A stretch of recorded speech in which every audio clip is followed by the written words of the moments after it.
Well, in the energy market, Solar Earth obviously does solar paving integrated PV, which in the big scheme of things, with the cost of land increasing and the value chain and infrastructure, the African market lacks power generation, it lacks power distribution, and it lacks infrastructure.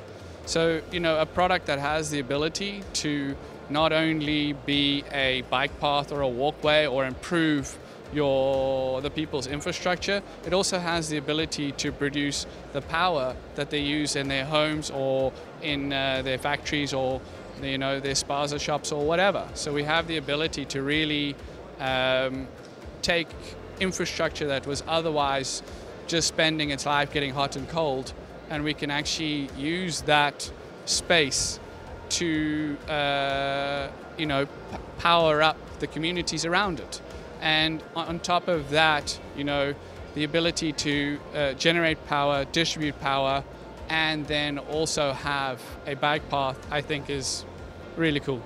So the blind spots in the energy market, in my opinion, obviously being very solar integrated myself, I think the blind spots are we think that the current energy model is the correct one, which I disagree with. In other words, I don't believe that we should be just building solar farms or massive big power renewable energy power stations. I believe that things should work symbiotically together. So the power that is generated should be generated close to the load, close to where it's going to be used, because it's infrastructure in an economy and a continent that doesn't have a lot of expendable resources and financial resources. We don't really have the luxury of building a $500 million project thousands of miles away from where it's going to be used, because a lot of the countries on this continent don't have grids. So what does it help to have a power plant when you can't actually distribute it? So the idea behind solar paving and integrating that into the microgrid communities and building these power independent communities and the ability to have a high quality of life with a low cost of living.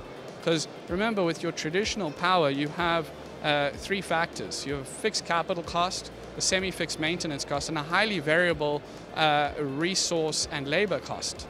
So if you remove that third element, if you remove the highly variable labor and resource cost, you're left with semi-fixed and a fixed cost, which means that instead of paying per kilowatt hour, we could get to a world where we pay for access to power, and the amount of power that you use is not relevant. Like, for example, the same as the way that you pay for your Wi-Fi. You pay for it upfront, uncapped data, you pay for access to that data. How much you use is irrelevant. It's just you're paying for access to it and you can use it. So if you think about that in homes and things, and so the blind spots are, I think we need to rethink the way we model energy and the use thereof on the continent as a whole, and not fall into the trap of first world legacy infrastructure where we build power plants and all this infrastructure to support these things. We can leapfrog all of that and go straight to microgrid communities, smaller, distributed, self-sustaining networks of communities that support their own generation. So look, I mean, Africa is a continent. Right now, 39% of it has no access to power, zero access.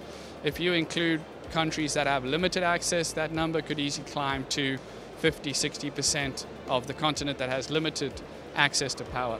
So we have a huge continent, we're the second largest continent, and by 2050 we'll have the second largest population, second only to Asia and only by a small margin. So the reality is that on a continent that has as much solar irradiation as we receive, it seems like the sun is our biggest ally because it doesn't cost us anything. As I say, we could develop a renewable energy network that can distribute power across an entire continent that could get our cost. When you think about energy, electricity, what is there that we can, that if we have cheap electricity, what is there that we cannot do? The answer is little to nothing. If we have cheap electricity, we can produce water. I mean, we can suck it straight out of the moisture in the air, condensers. We can process waste. We can do just about anything with a nominal cost of electricity. We can do just about anything. Processing smelting plants, processing all of these kinds of industries can come online quite easily at a fraction of the cost because we can have a nominal cost of electricity. Could have. So greatest resource, greatest thing we can use is the sun. I'd like to come away with a greater sense that people understand what solar paving represents or what integrated solar represents as a part of the renewable energy mix going forward. Look, renewable energy, you've got to have solar panels, you've got to have wind, it's like anything in life, it's about a balance. You've got to find that mix. And it's basically finding the best spot in the market for solar paving or integrated solar, where we can actually get it in alongside traditional solar. For example, like warehouses that have used up every inch of warehouse space on the roof for traditional solar, and they still need more power. And they have large swaths of paving in front of their warehouses, which we could easily, it's unused space during the day because, you know, the trucks are on the road, and when they come back, they park at night. They could easily do huge swaths of that. You know, I mean, another example is, you know, I did a small little couple of numbers on the City of Cape Town Airport, Cape Town Airport. It needs 12 megawatts to run. I did a hypothetical. Obviously, I can't pave the runway, but if I did pave the runway, I could generate 24 megawatt peak.